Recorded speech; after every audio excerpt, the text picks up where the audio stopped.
je me présente, je suis Didier Langouette, directeur de Locasa, et à ce titre-là, je vais dérouler ce webinaire qui est assez ambitieux hein, de ne pas y toucher parce qu'il s'agit de dire comment fait-on du chiffre d'affaires en identifiant ses clients satisfaits et insatisfaits.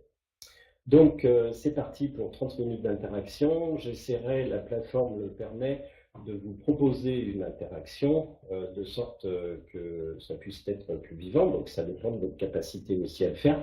Ça dépend aussi de ma capacité à bien observer vos questions. Je vais m'évertuer à le faire.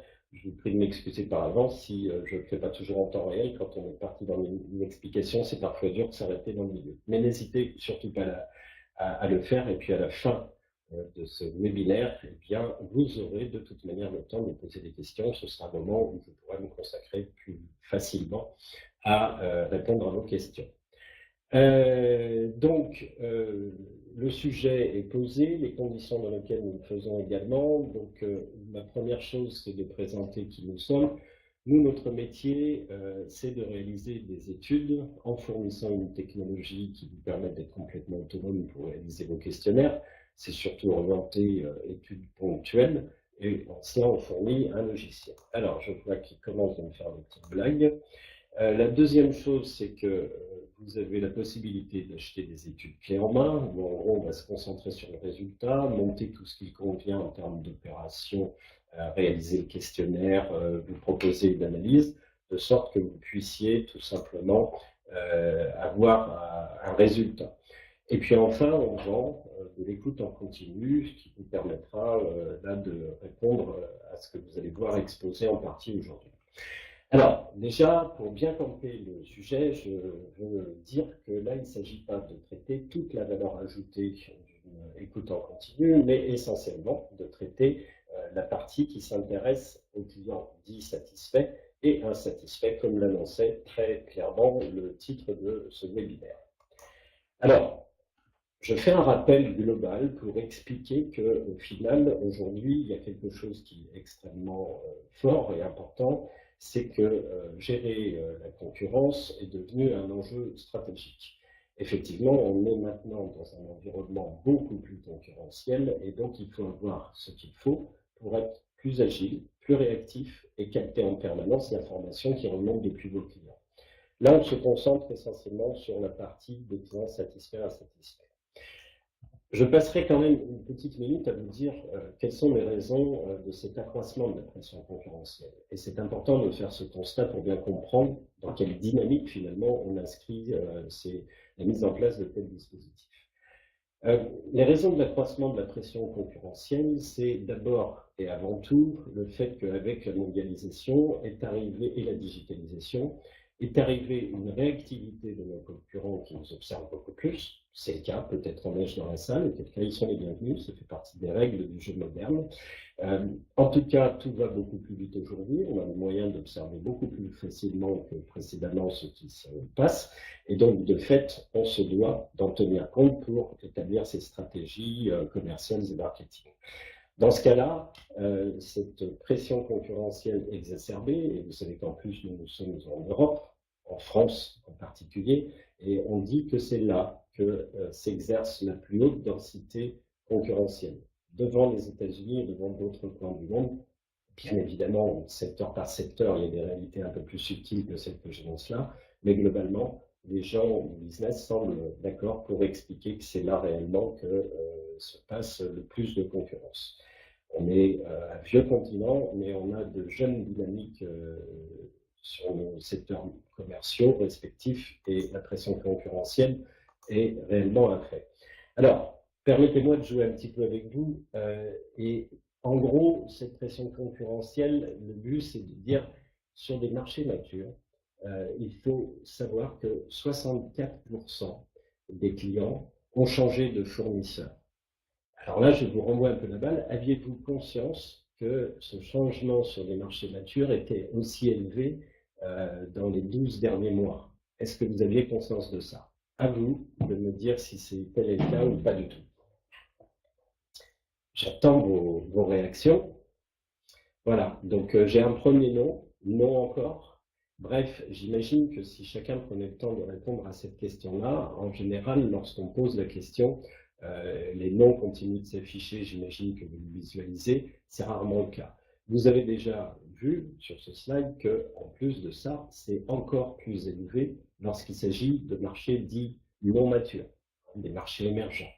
Donc ça veut dire que la notion de fidélité est quelque chose qui fait rage actuellement et sur lequel on ne peut absolument pas se permettre de passer de manière d'écarter ça d'un revers de main, c'est plus possible.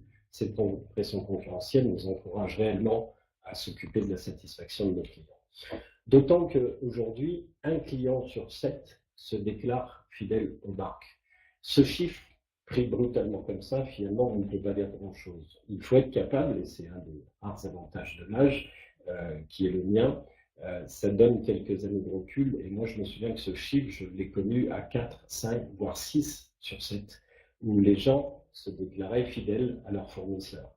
Vous imaginez ce que ça veut dire derrière pour pouvoir continuer de faire son chiffre d'affaires, c'est extrêmement important.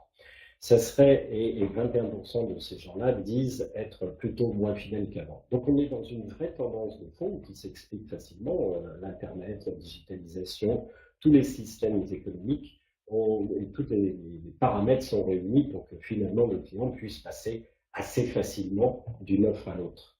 Même parfois épaulé par la loi, par exemple, nos amis qui nous fournissent des abonnements téléphoniques sont portés par des décisions de loi qui les contraignent, par exemple, à faire que le numéro soit portable. Donc là où avant il y avait un léger petit blocage, ben, il n'y en a plus et il faut faire avec.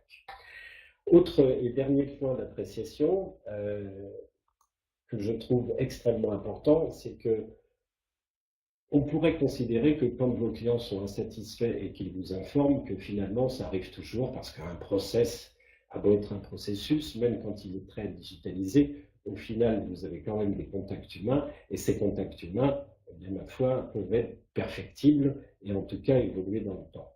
Mais ce que l'on observe aujourd'hui, c'est que sur 1000 clients insatisfaits, 40 seulement vous le disent. 1000 clients insatisfaits, 40 seulement vous le disent et 600 déclarent aller ailleurs par la suite.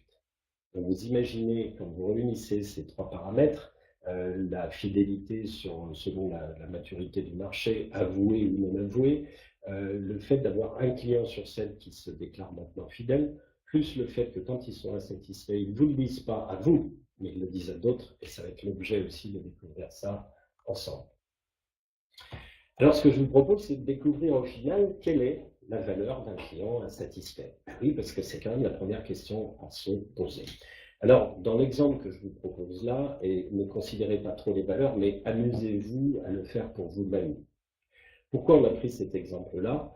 Parce qu'il est facile à comprendre et qu'évidemment, dans certains cas, ça relève d'une complexité très différente, ou parfois d'ailleurs, c'est tout aussi simple. Mais regardez ce qui se passe simplement avec la perte d'un client dont vous auriez servi en tant que cafetier un café froid qui aurait insatisfait la personne. Eh bien, quand on prend ce seul exemple-là, qui se révèle être un cas réel, vous apercevez qu'en parlant d'un café à 1,20 €, c'est un exemple vécu dans une tour. Donc les gens sont censés être réputés être un peu prisonniers de l'offre qu'il leur est faite. Mais elle l'est de moins en moins, puisqu'on a vu que la concurrence faisant rage, c'est aussi le fait qu'ils ont le choix, même géographiquement, de passer d'une offre à l'autre. Eh bien, quand vous combinez tous ces chiffres-là, et je ne rentre pas dans les détails de ce tableau plus que ça, vous apercevez que pour un café à 1,20 € à la base, en cumulant les effets de perte du client lui-même, dont on voit bien qu'il ne constitue pas l'essentiel de la perte, plus rajouter avec les effets de bord, parce qu'il en a parlé autour de lui et que ça en a décidé d'autres à pas venir, eh bien, vous avez quand même une perte de 8 400 € sur quelques années de business. Alors, il y a Pierre qui me dit, il n'est pas cher chez vous le café. Bah, oui, on a quelques avantages ici en région, c'est un petit peu moins cher. Non, trêve de plaisanterie, c'est qu'on l'a pris à 1,20 € parce que ça repose sur une étude américaine et croisée avec une étude canadienne. Et donc, on est arrivé à mettre ce prix-là pour que ce soit cohérent avec les sources que nous avions. J'ai un commentaire de Guillaume qui me dit c'est le café de Copé. C'est marrant, j'ai du mal à comprendre, mais c'est un café servi avec ou sans chocolatine, d'après vous? Bref, Pierre rigole et nous avec lui. Donc, en tout cas, c'est un exercice que je vous encourage à faire parce qu'il permet réellement de constater les dégâts si on ne prête pas attention à tout ça. Alors, en gros, ce qu'il faut savoir aussi, qui est un chiffre clé dans la perception de l'intérêt de ce qu'on va vous montrer tout à l'heure, la mise en place de solutions, c'est que 82% de vos clients partent parce qu'ils sont insatisfaits. Ils ne partent pas parce qu'il y a une concurrence qui aurait fait particulièrement une meilleure offre. Ils ne partent pas pour des raisons de déménagement géographique. Non, non. C'est pas toujours simple à assumer, mais quand un client vous quitte, bah, en gros, c'est de votre faute, quoi. Dans 8 cas sur 10, c'est de votre faute. Mon objectif n'est pas de culpabiliser ceux qui m'écoutent là, mais c'est de dire que réellement, si vous ne faites pas le job, le client continuera de penser que vous êtes responsable du fait qu'il est passé d'un fournisseur à l'autre. C'est peut-être simple, mais c'est vrai. Alors, finalement, il devient vital. Vous savez, vous ne le voyez pas trop à la caméra, mais ça, c'est le client pas content. Et en fait, il faut l'identifier vite, vite, vite, vite, très, très vite. Parce qu'un client insatisfait, il met pas 8 jours pour retourner sa veste et passer à une offre concurrentielle. Je vous propose, pour en être convaincu, de faire votre propre examen de conscience. Vous savez bien que lorsqu'on a été déçu par aussi bien quelqu'un qui vous vend un vêtement, qu'un abonnement téléphonique, un ordinateur, un PC, etc., bien sûr qu'il y a des attachements à la marque qui, par exemple, sont parfois beaucoup plus élevés, comme chez Apple, par exemple. Mais même eux, ça peut aller très très vite dans l'autre sens. Il sera d'ailleurs intéressant à cet égard de regarder ce qui va se passer chez Samsung dans les semaines et les mois qui viennent. Mais on voit bien qu'avec l'accident industriel qu'ils ont eu, eh bien, ils vont se retrouver à faire face à des difficultés énormes. Bref, s'il est difficile de constituer un panel de clients extrêmement satisfaits et année après année de les conserver, il est malheureusement, via les clients insatisfaits, extrêmement facile finalement de détruire sa base de clients. Alors, passons à la technique qui est de dire, et c'est la question, comment les repérer. Nous, ce que nous avons constaté, c'est que quand on met en place une écoute permanente, tout au long du parcours des clients, je vais m'expliquer sur cette notion de parcours client, eh bien, vous aurez directement un bénéfice pour les repérer qui sera immédiat. Alors, la mise en place d'une écoute en continu, finalement, comment ça marche? D'abord, on va identifier, c'est là que je vais essayer de vous expliquer pour ceux qui ne connaîtraient pas la notion de parcours du client. Ce client, il va vous acheter des choses, il va se former, il va éventuellement réclamer une aide à l'usage. Alors, je suis désolé, j'ai encore ce phénomène de passage automatique. Il va éventuellement prendre une maintenance. Bref, il va avoir un certain nombre d'interactions avec vous qui vont conditionner son avis et sa volonté de vous recommander, voire de vous discréditer. Donc, sur ce parcours client, nous allons, à chaque interaction importante, et avec chaque client qui vient sur cette interaction, nous allons tout simplement générer l'envoi d'un email ou d'un SMS de manière automatique. J'expliquerai comment, j'en suis juste à expliquer le principe général. Donc cet envoi automatique d'un questionnaire court au client, par email ou par SMS, sera reçu par le client. Le client répond, on parle bien du client cette fois-ci insatisfait, et ce client insatisfait, en fonction de sa réponse qu'il va faire depuis son smartphone, extrêmement important, 50% maintenant des réponses se font sur smartphone, ou depuis son PC en recevant ça dans sa messagerie, il clique sur un lien qui lui affiche un questionnaire, très court en général, et là on pourrait y revenir également. Dans ce cas présent, le client a voté une note de 2 sur 10. Eh bien, dès que vous aurez un client qui vous aura mis cette note-là, ça déclenchera un email automatiquement qui parviendra à la bonne personne chez vous chargée de le traiter. On reviendra sur le schéma un tout petit peu plus loin. Maintenant que vous avez cette alerte, et là j'aimerais encourager tous ceux qui constituent ce marché à réellement bien conscientiser ça et à bien le faire, c'est qu'il ne faut pas se contenter de les avoir et qu'il faut amener une énorme dose de qualité sur le traitement de ces emails et de savoir donc un certain nombre de choses. Il faut définir qui, déjà commencer par ça, c'est insuffisamment fait, c'est-à-dire ça reste souvent dans un flou, c'est quand même des clients qui sont particuliers, des clients insatisfaits, donc il faut avoir qui peut bien entendu être une personne ou un ensemble de personnes, qui traitent et qui managent ces opérations. Parce que vous allez en avoir besoin pour dérouler un processus dont il faudra aussi monter une sorte de CRM qui vous permettra de savoir ce qui est en cours, ce qui est récupéré, ce qui est perdu. Parce que si vous ne faites pas ça, vous continuerez de subir une pression avec des rentrants clients insatisfaits et vous n'aurez pas de vision statistique des choses. Donc c'est extrêmement important de ne pas se contenter de récupérer cet email, mais de mettre en place une organisation, des hommes, des outils, des moyens pour faire les choses. Donc évidemment, il faut aussi définir dans quel délai doit être traité un insatisfait. Pourquoi? Parce qu'aujourd'hui, lorsque vous avez un client insatisfait qui arrive, on a vu tout à l'heure qu'on était dans une notion d'immédiateté extrêmement élevée. Tout va très vite, on en a parlé. La concurrence va très vite, les bruits vont très vite. C'est pas vrai que pour les relations commerciales, au niveau politique, on observe la même chose, au niveau médiatique également, il y a un emballement qui peut être très rapide. Donc au final, il faut définir dans quel délai raisonnable, en fonction de votre métier, bien entendu, qui traite, mais aussi dans quel délai doit être traité un client insatisfait.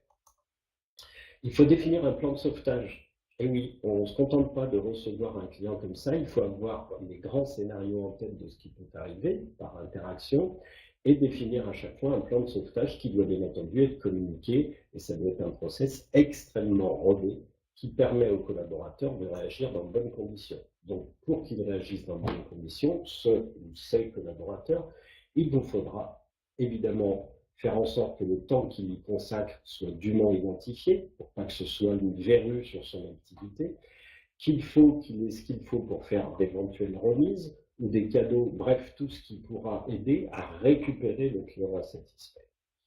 Une fois que vous avez fait ça, il y a quand même une bonne nouvelle. C'est du travail, on peut d'ailleurs vous aider à le mettre en place, mais en prenant un exemple.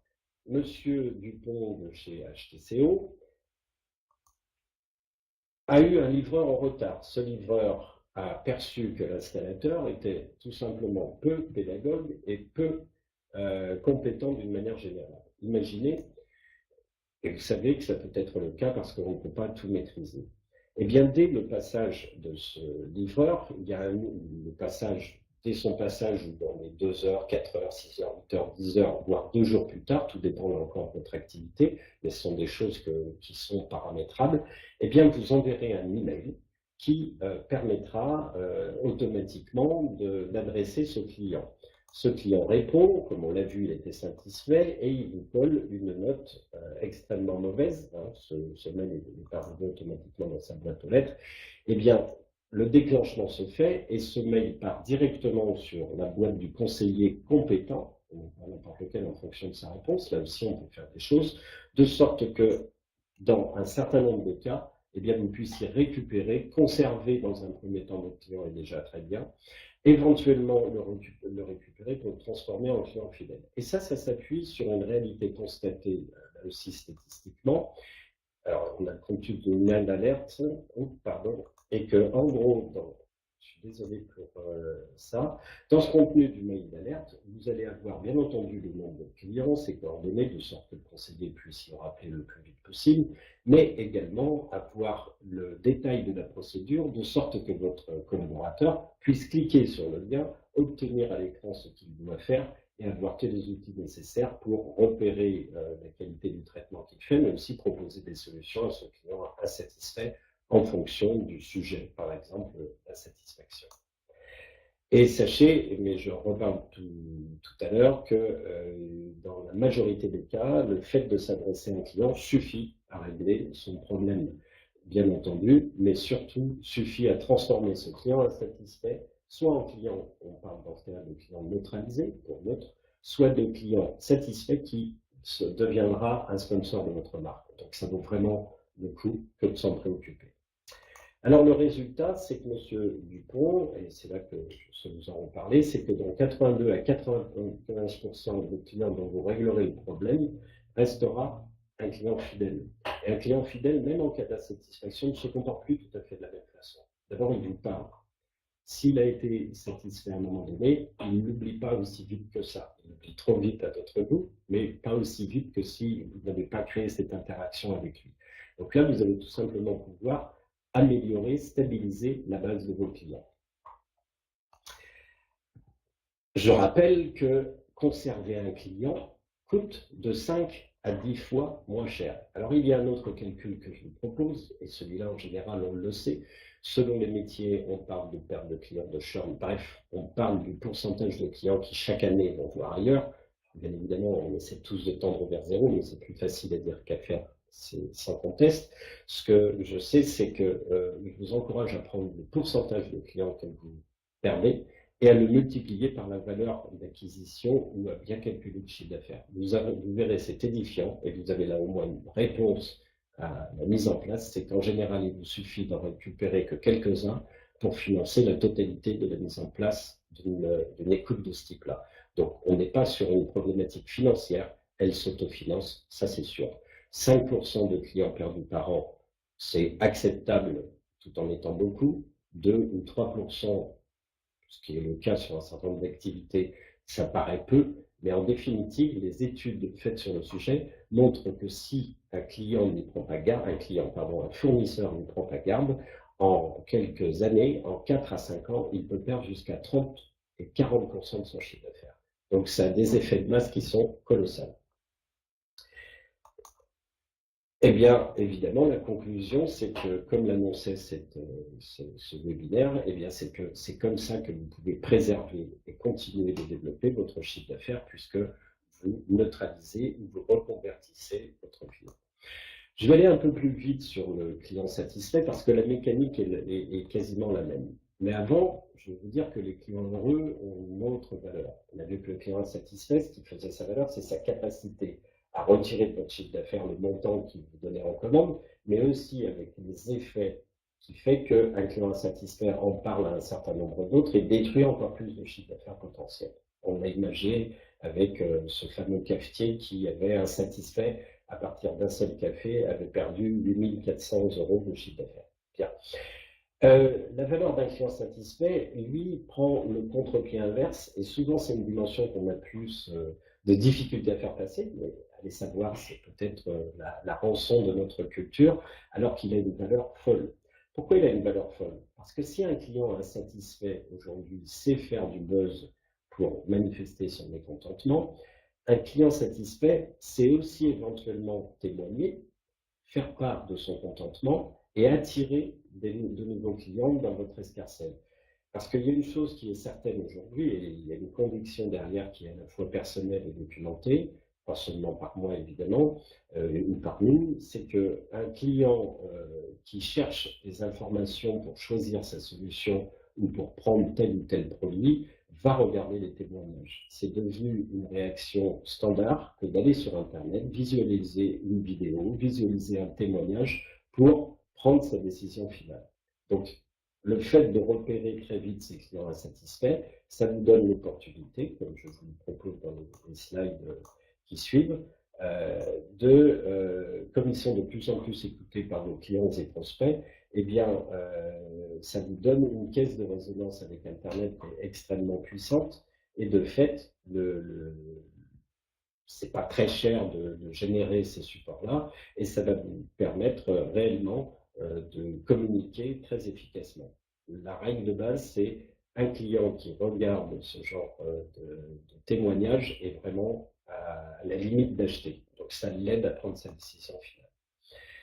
Et un client heureux, satisfait, génère de 2 à 3 ventes supplémentaires. Et vous avez derrière un effet boule de neige qui est la copie conforme de ce que vous pouvez trouver sur le tableau des clients insatisfaits.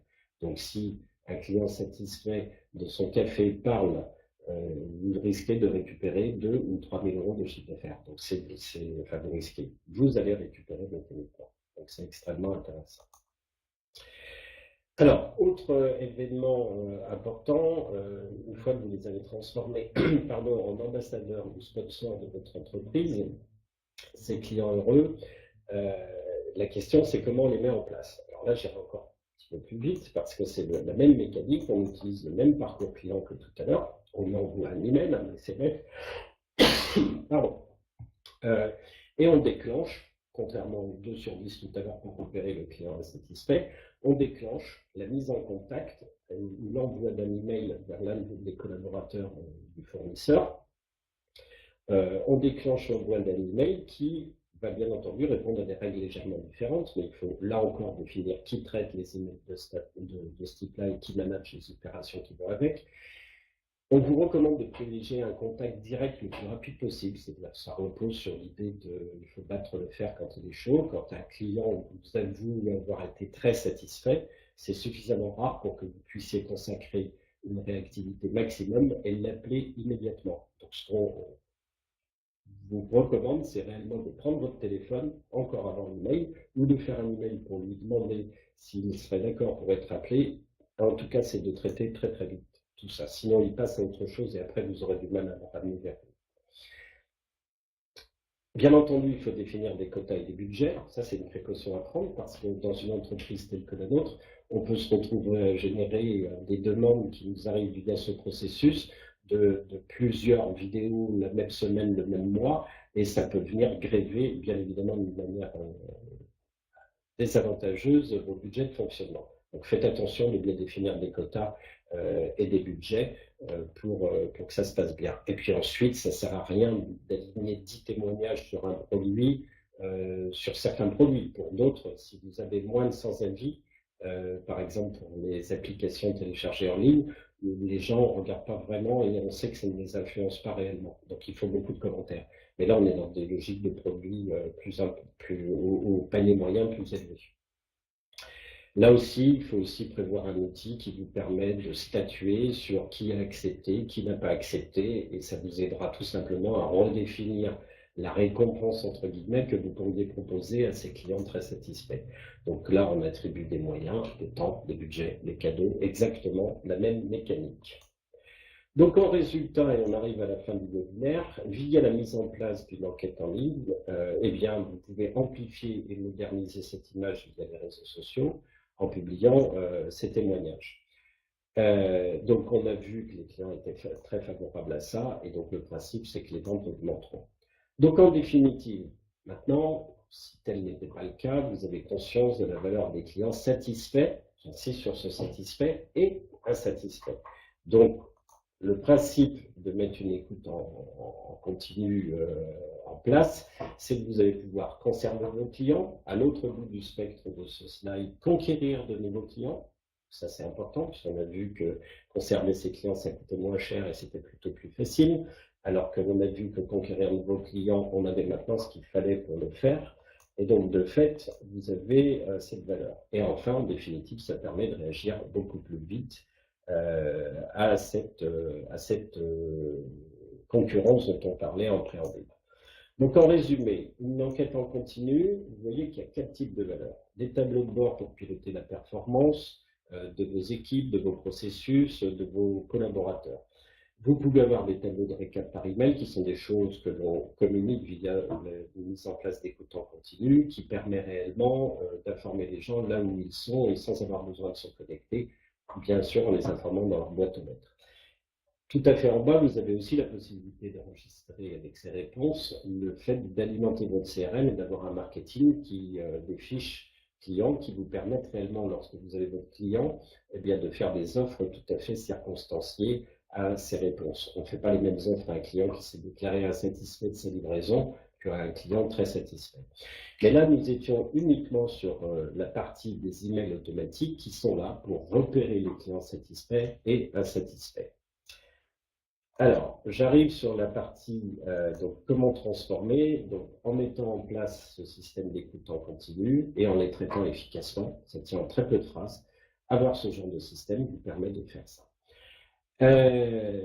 Alors, je regarde la partie questions, donc allez-y maintenant, il n'y a pas de souci, je suis légèrement en retard. Simplement, je note vos premières questions.